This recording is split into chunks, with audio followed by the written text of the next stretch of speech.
bukannya malah menyembuhkan atau memberikan pengobatan kepada para pasiennya, tapi malah merenggut nyawa pasien. Halo semuanya, welcome back to my channel Anas Story. Buat kalian yang belum kenal gue, kenalin, nama gue Anas. Dan hari ini gue akan ceritain kalian tentang dokter-dokter tersadis di dunia. Buat kalian yang mau tahu ceritanya, stay tune. Kemarin gue abis ngebahas tentang drama Korea Dokter Romantik 1 dan 2. Nah, abis itu tuh gue penasaran gitu, ada nggak sih dokter-dokter tuh yang ternyata menyalahgunakan gitu ya keahliannya gitu, bukan menyembuhkan pasien tapi menghilangkan nyawa pasien. Dan setelah gue riset, ternyata itu ada beberapa kasus dokter-dokter tersadis di dunia yang gak ngebunuh cuma 1-2 orang pasien aja, tapi ratusan bahkan puluhan ribu orang. Parah banget gak sih? Jadi ceritanya ini gue tuh ambil dari beberapa artikel dan juga beberapa video gitu ya. Buat kalian yang mau tahu artikel asli dan video aslinya, gue akan tulisin di description box seperti biasa. Dan kita mulai aja langsung ke cerita pertama. Cerita pertama ada Dr. Harold Frederick Shipman. Dr. Harold Frederick Shipman atau yang lebih dikenal dengan nama Dr. Harold Shipman adalah dokter asal Inggris yang diduga menewaskan 250 orang. Jadi dokter ini tuh sebenarnya sangat disukai oleh para pasiennya karena dianggap sangat amat perhatian dengan para pasiennya gitu ya. Dan juga dia tuh lulusan dari Leeds School of Medicine dan juga dia membuka praktek pribadinya pada tahun 1993. Selama bertahun-tahun tidak ada yang pernah curiga dengan tingginya tingkat kematian para pasien yang ditangani oleh Dr. Harold Shipman ini gitu. Karena memang kebanyakan para pasien yang ditangani oleh Dr. Shipman ini adalah manula. Sampai pada tahun 1998, salah seorang rekan dokternya itu mengeluh tentang tingginya tingkat kematian para pasiennya Dr. Shipman ini. Dan adanya kecurigaan dari salah satu anak korban gitu ya, yang sehingga menyebabkan adanya penyelidikan dari pihak kepolisian. Setelah dilakukan penyelidikan oleh polisi, akhirnya diketahui bahwa Dr. Harold Shipman ini menyuntikkan diamorfin secara berlebihan kepada para pasiennya yang menyebabkan para pasiennya itu meninggal.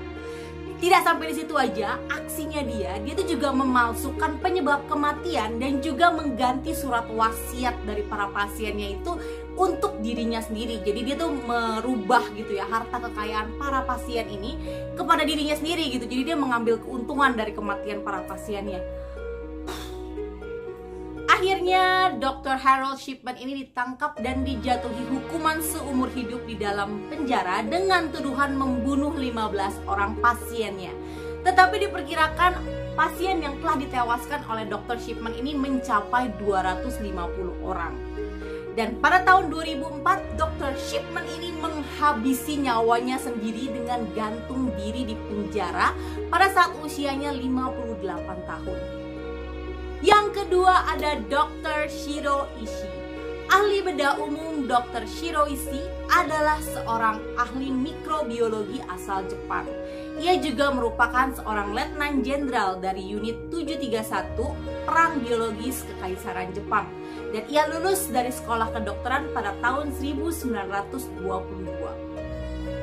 Pada tahun 1942, Dr. Shiro Ishii ini melakukan percobaan kepada manusia dengan mengembangkan senjata pemusnah massal kepada para tawanan Tiongkok.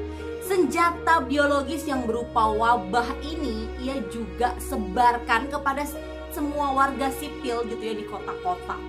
Dan juga selain itu ia juga mengembangkan begitu banyak percobaan terhadap manusia seperti pembedahan dalam kondisi hidup, aborsi paksa, simulasi stroke, serangan jantung buatan, hipotermia, dan juga radang beku. Kebayang gak sih manusia yang dijadiin kelinci percobaannya Dr. Shiro Ishii itu kayak gimana? Dr. Shiro Ishii ini diduga telah menewaskan puluhan ribu orang.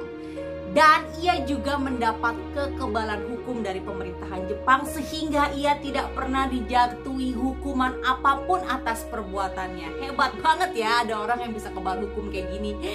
Dan akhirnya pada tanggal 9 Oktober tahun 1959, Dr. Shiro Ishii ini meninggal karena kanker laring. Kanker laring itu adalah kanker yang menyerang kotak suara.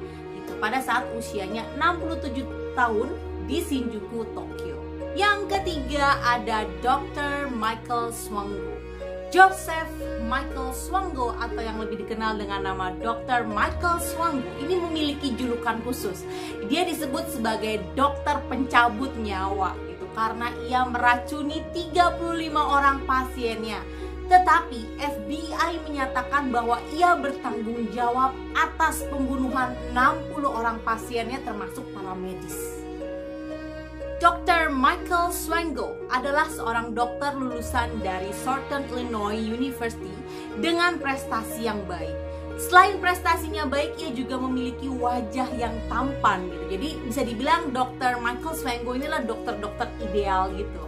Tetapi siapa sangka ia terobsesi dengan kematian-kematian sadis dan juga sangat menikmati kondisi pasien-pasien yang sekarat. Saat Dr. Michael Swango ini magang di Ohio State University, salah seorang perawat itu mulai curiga gitu karena dia melihat ada pasien yang datang ke Dr. Michael Swango dalam kondisi penyakitnya itu tidak terlalu parah. Tetapi setelah ia menemui Dr. Michael Swango, penyakitnya itu menjadi lebih parah bahkan menyebabkan kematian gitu. Sampai suatu hari seorang perawat juga melihat Dr. Michael Swango ini menyuntikkan sesuatu kepada pasiennya gitu, dan habis dia suntikan pasiennya itu kemudian meninggal. Dan akhirnya setelah dilakukan penyelidikan, polisi menemukan bahwa Dr. Michael Swango ini menyuntikkan arsenik dan juga berbagai macam racun lainnya kepada para pasien sehingga pasiennya itu meninggal. Akhirnya Dr. Michael Swango ini ditangkap dan dijatuhi hukuman seumur hidup tanpa bukti apapun yang bisa meringankan hukumannya. Dan kisahnya ini juga dituliskan dalam sebuah buku berjudul Blind Eyes yang ditulis oleh James B. Stewart. Jadi kalau kalian yang penasaran pengen tahu gimana cerita lengkapnya tentang si Dr. Michael Swango ini, bisa cari bukunya ya. Cerita terakhir adalah Dr. J. Kevorkian. Dr. J. Kevorkian ini adalah seorang ahli patologi yang kontroversial. Patologi sendiri adalah sebuah ilmu yang mempelajari tentang penyakit dan penyebab penyakit itu terjadi. Dan si Dr. J. Kevorkian ini terkenal karena membantu hak pasien terminal untuk meninggal dengan layanan bantuan bunuh diri. Jadi pasien terminal ini adalah pasien yang sudah divonis memiliki penyakit yang sudah sangat serius gitu ya, kayak kanker stadium 4 kayak gitu. Dan juga ia mengklaim telah membantu 130 pasien mengakhiri hidupnya. Salah satu pernyataan dari Dr. J. Kevorkian yang terkenal adalah bahwa mati itu bukanlah bentuk pidana atau kematian bukanlah bentuk dari kriminal. Sehingga ia mendapat julukan Dr. Death atau dokter kematian. Dr. J. Kevorkian ini juga menciptakan alat eutanasianya sendiri. Eutanasia itu adalah salah satu cara atau praktek gitu ya untuk menghilangkan nyawa seseorang ataupun binatang dengan beberapa cara yang dianggap tidak menimbulkan rasa sakit atau meminimalisasi rasa sakit. Mesin eutanasia pertama yang diciptakan oleh Dr. J. Kevorkian disebut Thanatron. Nah, Thanatron itu semacam infus yang di dalamnya itu berisi garam, natrium thiopental dan juga kalium klorida yang disuntikan kepada tubuh pasiennya. Alat eutanasia yang kedua yang diciptakan oleh Dr. J. Kevorkian itu bernama Mercytron. Nah, ini adalah bentuknya gas gitu. Jadi dia memberikan gas yang berisi karbon monoksida kepada para pasiennya. Akhirnya Dr. J. Kevorkian ini ditangkap dan juga dihukum penjara selama 8 tahun. Ia masuk penjara itu pada tahun 1999 dan kemudian dibebaskan pada tanggal 1 Juni tahun 2007 karena alasan kesehatan.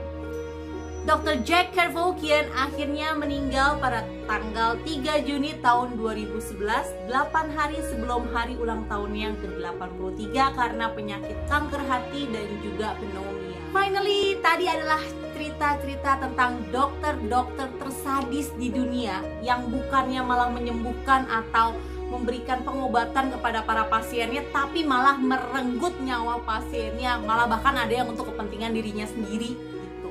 Dan kalau gue baca-baca di artikel-artikel, dokter-dokter seperti yang tadi gue ceritain itu adalah malaikat-malaikat pencabut nyawa yang berjaket putih gitu, berkedok dokter.